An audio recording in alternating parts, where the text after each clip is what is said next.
America ने इब्तदाई तौर पर 15 निकात का मसौदा शेयर किया था, जिसके जवाब में ईरान ने अपने 10 मुतालबात की फहरिस्त पाकिस्तान के जरिए अमेरिका के हवाले की। ऐसे वक्त में जब मुज़ाकरात शुरू होने को हैं, वहां पर ईरान की जानिब से सीज़ फायर की खिलाफ वर्जियों पर आवाज़ उठाई है। इसके अलावा लेबनान पर इसराइली हमलों के बायस कशीदगी बरकरार है और ईरान ने आबनाए हुर्मुज़ को एक बार फिर बंद कर दिया है। तो ये मशरक़ी वस्ता की सूरत इस वक्त बनी हुई है। टॉक ऑफ द टाउन इस वक्त शहर इक़्तिदार इस्लामाबाद बना हुआ है।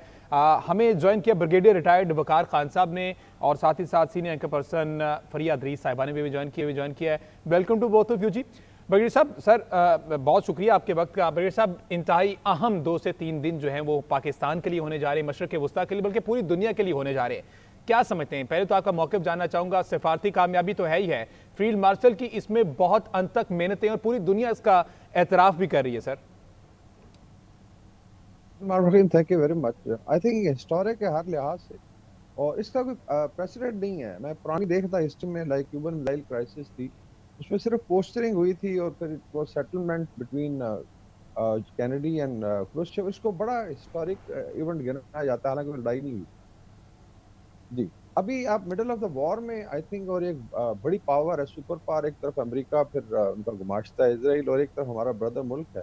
फिर गल्फ के अक्रॉस जो सेंटिमेंट्स हैं, और खतरा था खुदा ना खास्ता ये एक न्यूक्लियर हॉलोकॉस्ट ना बन जाए। इसमें जंप करना देखें एक बहुत बड़ा रिस्क भी था, और लेकिन आई वुड से सिंसेरिटी थी, मेनली पाकिस्तान की सिंसेरिटी, पाकिस्तान की एक जेन्युइन कंसर्न, और फिर पाकिस्तान की पिवटल पोजीशन है कि आप पे ट्रस्ट किया जा रहा है। ऑनेस्टली अभी यहाँ पे तुर्किया में इतना ज्यादा प्रेज किया जा रहा है बिकॉज साफ दे आर आल्सो अफेक्टेड।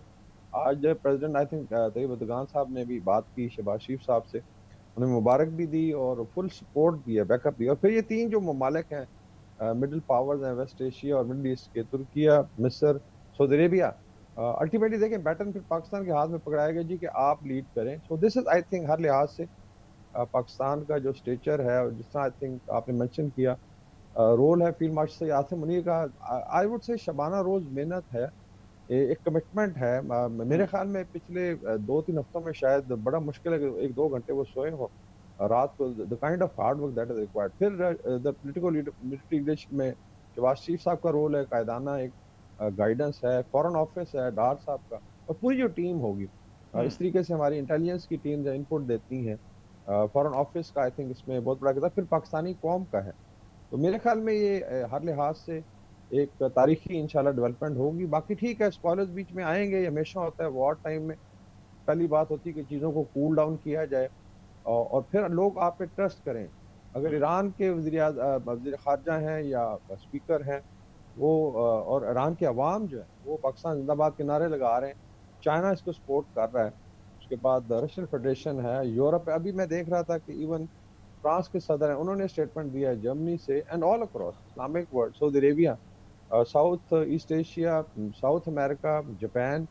तो लोग रिकमेंड कर रहे हैं जी कि नोबेल पीस प्राइज मिलना चाहिए पाकिस्तानी कौम को और लीडरशिप को।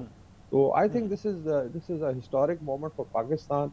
और जिस ट्रजेक्टरी की बात हो रही थी कि पाकिस्तान में, ये सवाल नहीं है कि पाकिस्तान कब राइज करेगा, कितना तेजी से राइज करेगा, इंशाल्लाह ताला वो लम्हा भी आ गया, और चीज़ें आप देखेंगे कि पाकिस्तान के हक में भी, रीजन के हक में एक बेहतरी की तरफ जाएंगे इंशाल्लाह। अच्छा फ्रिया साहब, welcome to the discussion. Faria साहब, आप जिस तरह से अभी बगैर साहब भी फरमा रहे थे कि हिस्टोरिक मोमेंट है, खुशी का मौका है, वहीं पर एक ये भारी जिम्मेदारी भी है कि खुदा न खासा अगर दोनों फरीक विलिंग नहीं होते, एग्रीमेंट पे नहीं आते, तो फिर से पाकिस्तान के कंधों पर एक भारी जिम्मेदारी हो जाएगी। पाकिस्तान चूँकि बीच में सालिस का किरदार अदा कर रहा है, तो आप समझते हैं कि इस हवाले से डेफिनेटली सिफारतकारों ने भी तैयारी की होगी, हमारी इंतजामिया ने भी तैयारी की होगी कि किसी तरीके से इसको सक्सेसफुल बनाया जा सके।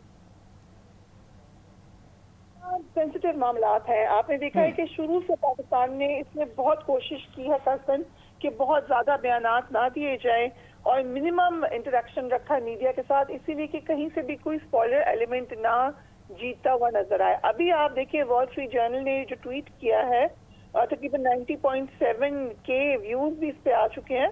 वो कह रहे हैं कि Israel which wasn't formally part of the negotiations wasn't happy that it got word that a deal was finalized। यानी खुलकर वॉल स्ट्रीट जर्नल ये बता रहा है कि इजराइल तो खुश ही नहीं है कि ये बातचीत हुई है। अब जो डिटेल्स अमेरिका के अखबार ही बता रहे हैं, उनके मुताबिक शाम को 6 बजे जो अमेरिकन टाइम है, उस वक्त पाकिस्तान की मिलिट्री लीडरशिप की तरफ से ईरान का जो फाइनल कन्विंस करने में कामयाब हुए अकॉर्डिंग टू चाइना, वो मैसेजिंग वहां पे गई है और बिल्कुल बार बार लास्ट वक्त पे नेगोशिएशन की तरफ गए हैं। और उस वक्त ये भी अखबार कह रहा है कि प्रेसिडेंट ट्रंप ने फिर सबसे पहले नेतन्याहू को कॉल करके बताया कि मैं इसको डेडलाइन एक्सटेंड कर रहा हूँ। तो अब इसराइल को इस पे तकलीफ है और वो भरपूर कोशिश कर रहे हैं कि इसको स्पॉइल करे। फिर याद रखिए कि ईरान के अंदर भी बहुत ज्यादा हार्ड लाइनर्स है, खासतौर पर उनकी पूरी लीडरशिप के चले जाने के बाद अब तो ये बात क्लियरली पता भी नहीं है कि एग्जैक्टली किसके पास कितनी पावर है। मैं आपको एक बहुत ही इंफॉर्मेशन देती हूँ, इनसाइट जो चाइना के अखबार में छपी। उनको भी ये खदशा हुआ कि शायद क्योंकि हम जानते हैं कि चाइना के साथ ईरान के बहुत अच्छे ताल्लुकात हैं, उनकी शिप्स आराम से जा रहे हैं थ्रू आउट दिस टाइम आपने हुर्मुज़ से। लेकिन बीच में एक मौका ऐसा आया अकॉर्डिंग टू द सोर्स कि चाइना को भी लगा कि उनके साथ जो डील हो रही है उनको समझ नहीं आई थी कि कौन इंचार्ज है।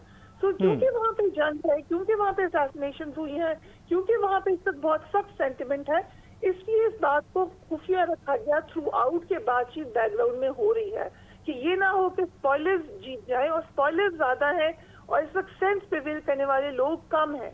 इसीलिए पाकिस्तान का रोल बहुत अहम है कि उन्होंने अपना क्रेडिट लेने का नहीं सोचा, उन्होंने सिर्फ ये सोचा कि हम किसी ना किसी तरीके से इस जंग को रुकवाएं। उनका मेन फोकस ही ये रहा है। उन्होंने हर तरीके से इंश्योर किया है कि अपनी न्यूट्रलिटी भी बरकरार रखे, लेकिन किसी मुल्क के साथ हमारे ताल्लुकात जैसे बरादराना है वैसे ही रहे। हम जानते हैं सऊदी अरब से हमारे बहुत अच्छे ताल्लुकात है, हम जानते हैं ईरान हमारा भाई मुल्क है, इसी तरीके से अमेरिका हमारा एलाय है, हर चाइना के साथ हमारी पक्की दोस्ती है। तो हमने अभी तमाम दोस्तियां भी निभाई हैं और साथ में कोशिश की है कि वर्ल्ड को हम बेहतर तरफ लेके जाए। लेकिन अब जो ये 3 शख्सियात आ रही हैं अमेरिका की तरफ से, ये भी बड़ी इंटरेस्टिंग है। अब एक तो इसमें जेडी वैंस हैं जो कि नायब सदर हैं। हम अच्छे तरीके से ये बात करते हैं कि नायब सदर इस जंग के फेवर में नहीं थे। वो कहते नहीं है क्योंकि जाहिर है उनका डिसिप्लिन है। उनसे जब पूछा भी गया तो उन्होंने यही कहा कि मैं अपने प्रेसिडेंट के साथ हूँ, और वो यकीनन प्रेसिडेंट के साथ है, लेकिन उनका क्योंकि अमेरिका एक डेमोक्रेसी है, वहाँ पे आप अपना ओपिनियन रख सकते हैं।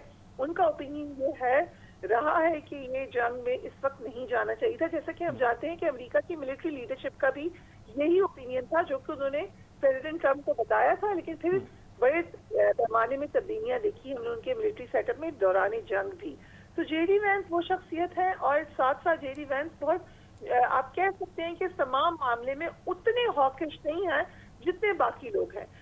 अमेरिका का जो वेबसाइट है एक्सियोन, उसने ये कहा है कि इस वक्त सबसे ज्यादा हॉकिश शख्सियत जो पूरी ट्रंप एडमिनिस्ट्रेशन में है वो खुद